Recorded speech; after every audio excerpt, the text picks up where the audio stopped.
Alors déjà, de quoi parle-t-on? Le Mercosur, eh bien, c'est 4 pays. L'Argentine, le Brésil, le Paraguay et l'Uruguay. C'est un marché de 270 millions de personnes. C'est un accord de libre-échange. Donc, qu'est-ce que ça veut dire?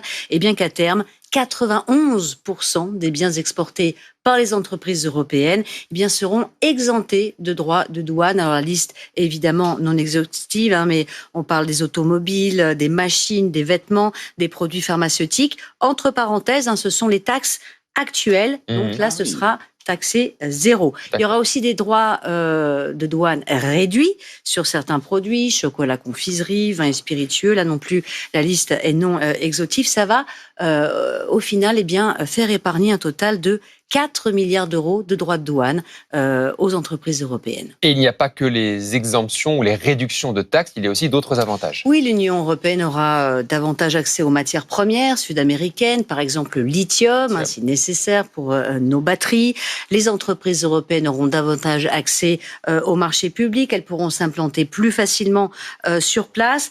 Donc à cet égard, évidemment, on est en pleine guerre commerciale avec les États-Unis, c'est une excellente nouvelle. Le marché américain se ferme, mais le marché sud-américain, ou en tout cas une partie, eh bien, ouvre grand ses portes. Oui, mais évidemment, ça va dans les deux sens. Donc, le monde agricole sud-américain va pouvoir exporter ses produits en Europe. Et oui, on parle à terme de 99 000 tonnes de bœuf par an qui pourraient entrer en Europe à un taux préférentiel, 7,5% pour être précis.